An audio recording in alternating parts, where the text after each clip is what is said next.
Oh là là, quelle galère de trouver un logement quand on est jeune travailleur. Ça fait 2 mois que je dors sur le canapé d'une copine. Tu dois pouvoir bénéficier d'un logement social. Fais une demande, non? Ah, vous croyez?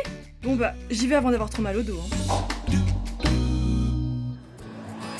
Un arrêté du 24 juillet 2013 détermine une liste limitative des pièces à fournir pour une demande de logement social. Donc, parmi ces pièces, il y a bien sûr l'invit d'opposition pour prouver qu'on se situe en dessous des plafonds HLM. Et puis, il y a aussi toutes les pièces qui prouvent qu'on séjourne de manière régulière sur le territoire. Veillez à bien joindre à votre dossier tous les documents. Vous trouverez la liste sur le site Légifrance. Le bailleur n'a pas le droit de demander des pièces en dehors de cette liste.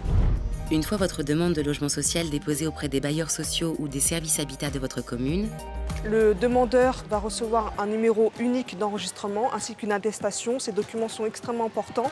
Il doit les conserver et ces documents prouveront son ancienneté. une commission attribue nominativement chaque logement et il existe des critères de priorité. Il y a notamment le fait d'être en situation de handicap ou d'avoir à sa charge une personne en situation de handicap. Si on est soi-même victime de violences conjugales, ou encore si on est totalement dépourvu de logement. Néanmoins, les délais pour se voir attribuer un logement peuvent être relativement longs selon les territoires. Le fait d'être considéré comme prioritaire n'est pas une garantie de se voir attribuer un logement dans des délais très courts. Enfin, soyez vigilants. Votre demande de logement social n'est valable qu'1 an.